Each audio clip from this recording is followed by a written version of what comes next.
Hi, you're listening to the BCG podcast. I'm Janine Batters. This episode will be the first in our Meet the Team series, where we hope you can get to know our BCG team a little better. Today we are speaking with BCG CEO Fiona Best. Fiona returned to BCG as CEO in November 2019 after 9 years of teaching. Fiona works to bring agricultural research and extension opportunities to farmers. Welcome, Fiona. Hi, Janine. You'll hopefully walk away from this podcast feeling like you know Fiona a little better. You can follow Fiona at BestTrixie on Twitter and find more information at bcg.org.au. Let's get the interview started. Fiona, tell me, when did you know agriculture was for you? I don't think there was any particular moment that I knew. I think it was something that had been an evolution, really, because I'd grown up on a farm, a wheat and sheep farm in southern New South Wales with my family, and had always been heavily involved in the farm. And so I don't think that it was one particular moment that I knew agriculture was for me. It was just something that had been, ingrained in me since I was little. So you say it was ingrained. Obviously, it was a positive experience. Can you think of the feelings then, or certain activities that gave you that sense that agriculture was for you? Oh, look, I was forever trotting behind Dad around the sheep, sitting in tractors, talking about what was happening and why we were doing certain things on the farm. And as you said, it was always a really positive experience for me. Mum was heavily involved in the decision-making on the farm, as were my grandparents, who also lived on the farm with us. And it was just a really happy time. The farm was just a safe place that I loved. It was on the river, the Walkall River. Sounds like such a special time in your life, Fiona. Now, can you tell me, you had previously worked at BCG. What reeled you back in? I loved working at BCG, and I really only left the first time because I wanted to just do something a little different, and the opportunity came up to become a teacher, an agricultural teacher at a school not far from Birchip.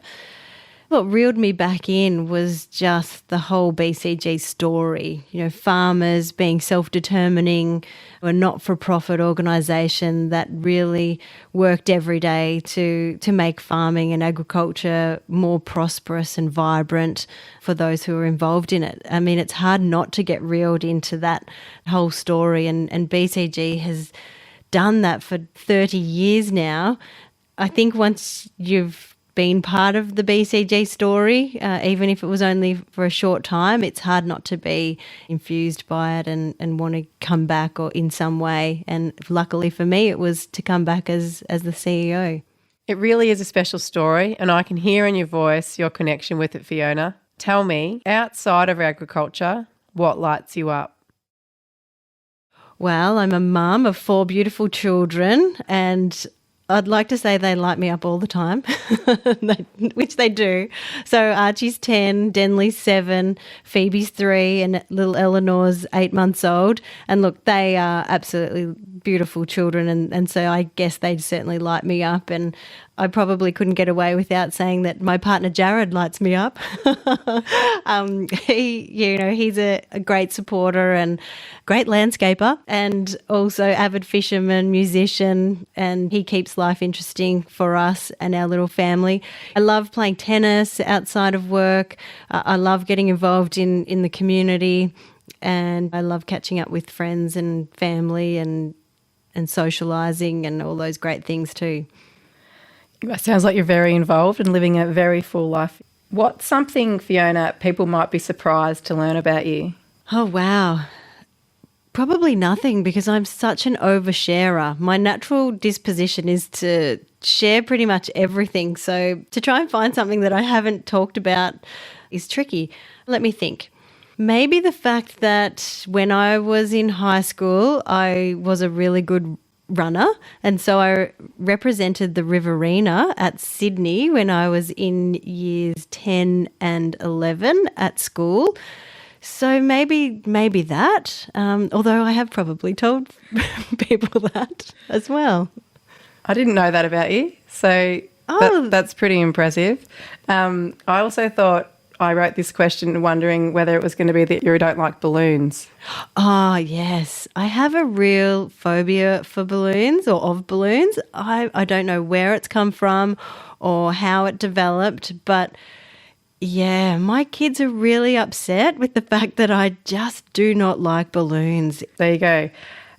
What's the best advice you've been given?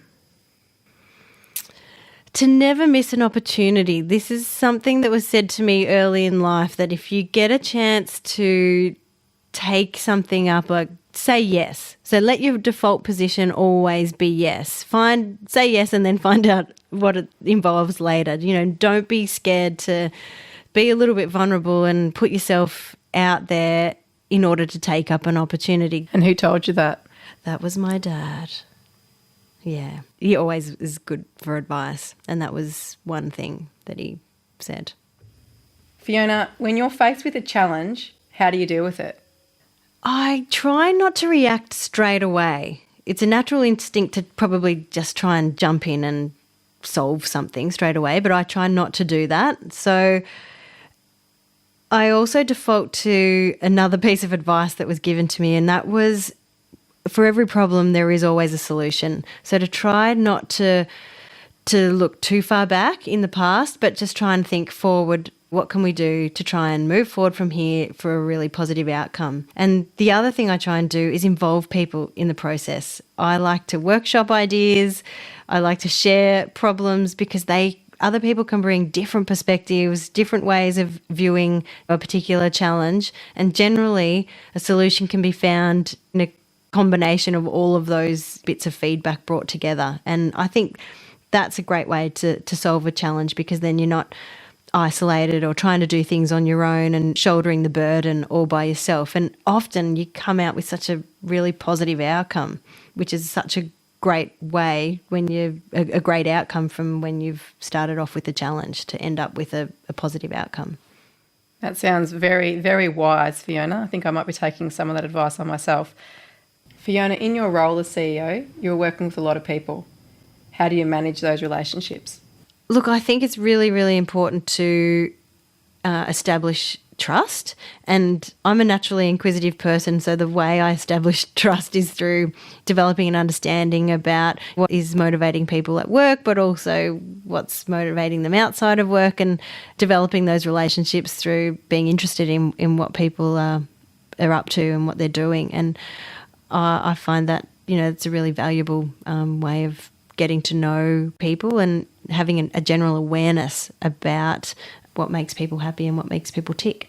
And so being CEO, I imagine you're very busy, but obviously you find taking that little bit of time out here and there, that then helps you work with people on an everyday basis, taking that time to listen, ask questions.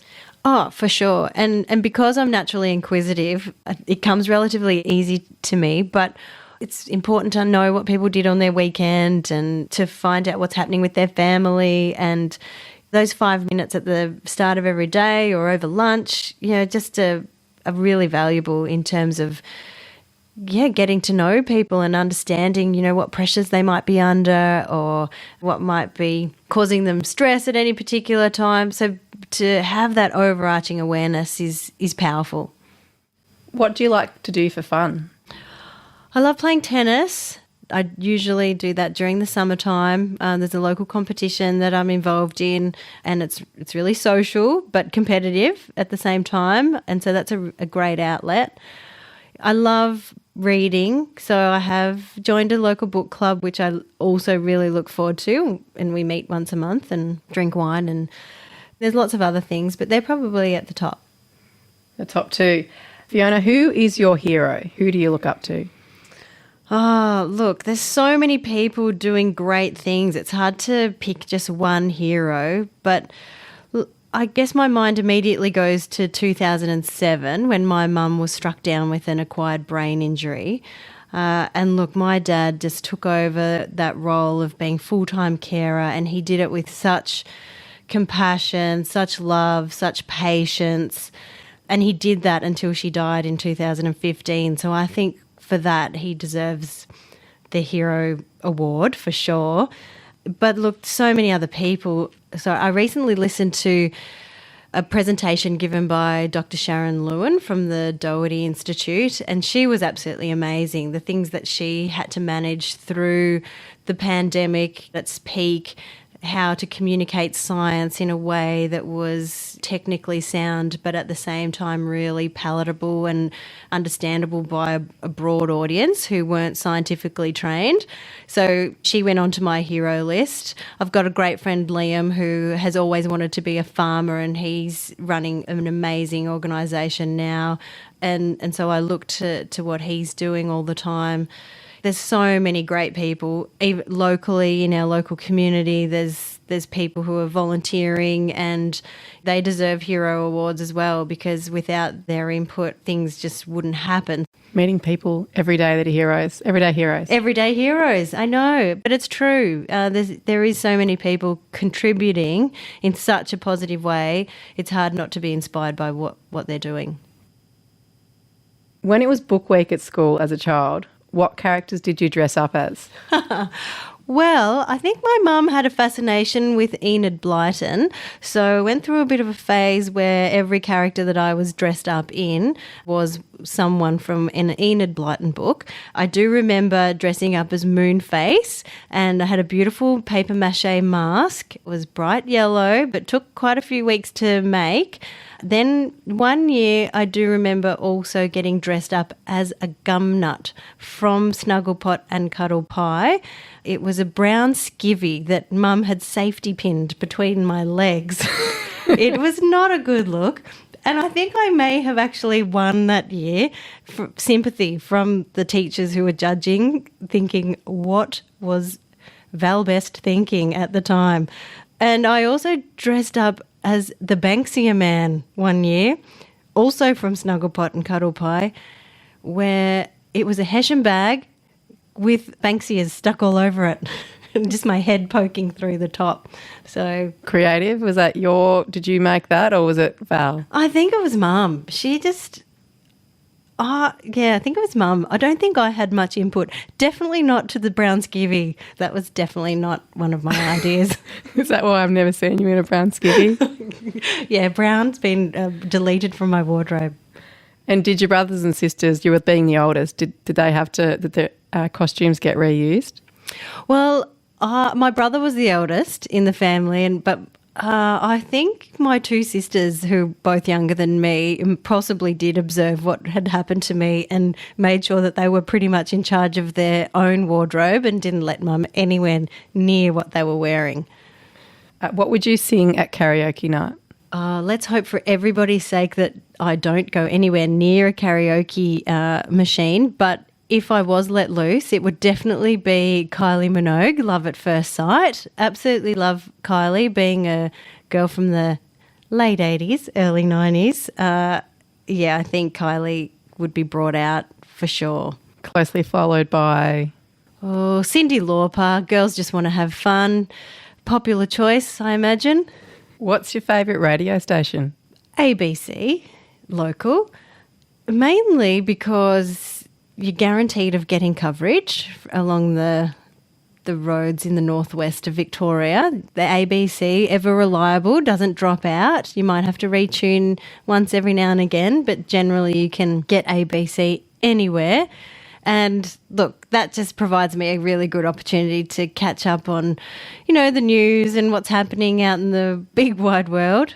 So you're not going to be listening to any of that pop nonsense? No, not at all. I love pop, hence Kylie Minogue. But it just, with 4 children, the opportunity to get to listen to the news, and you're trying to outcompete Cocomelon, when I get some radio time in the car, definitely, ABC for me. What's your favourite thing that you like to cook? Not the best cook, confession now. Jared does most of the cooking in our household. So, look, I really have to just default to what I know, which is meat and 3 vegetables. Perfect. Healthy, very healthy. Nothing wrong with that, Fiona. Who is your favourite author? It's hard to pick just one because there's so many people writing so many great books. I mentioned that I love book club because I love reading, but it's hard to pinpoint just one particular author. I really just like being challenged with what I'm reading. I like to try new genres. So what are you reading right now? What are you supposed to be reading right now? Hang on, let me look it up. We've got book club very soon. We're reading A Great Hope by Jessica Stanley. And have you read it yet? I'm at the beginning. And when's book club? Wednesday, 2 days from now. So I better get my skates on. Nicknames, Fiona. Do you have a nickname? Look, Bestie gets rolled out a fair bit. Some people call me Trixie Belle, but generally just Fiona. Aside from necessities, what is one thing you couldn't go a day without? My sunglasses. Is that a necessity? Yes, that is a necessity. For me, I'm not sure what's happened to my eyes over time, but I cannot step outside without wearing sunglasses. It becomes impossible for me to see outside without sunglasses. So how many pairs of sunglasses do you have then? I've got 3 or 4 stashed away in all different spots. I'm always misplacing them, but I absolutely need them. Necessity for sure. So what happens, for example, if someone's trying to take a photo of you out in the paddock and they say, no sunglasses, Fiona? Oh, I am so not photogenic at the best of times, squinty face already, but without sunglasses, it's a real challenge. Hence, you probably don't see me in front of the camera very much. I like to be behind the camera. Or in the shade? Or in the shade, absolutely. If you were a superhero, what would your superpowers be? Wouldn't it be great if you could predict the climate and weather? I think farmers would love that. I think you might be a millionaire if you could do that. I know. So I think if I could harness that power, I'd be very popular in this part of the world. And farmers, they'd be able to manage all their programs. Yes. So I think I'll go with that superpower, Janine. Thank you. Can you order that one up for me? Order that one up. Well, that's it for this episode. A big thanks to our guest, Fiona Best. To learn more about Fiona, visit our webpage, bcg.org.au. Thank you for listening. Hope you're getting some lovely rain. I'm Janine Batters, and this has been the BCG Podcast.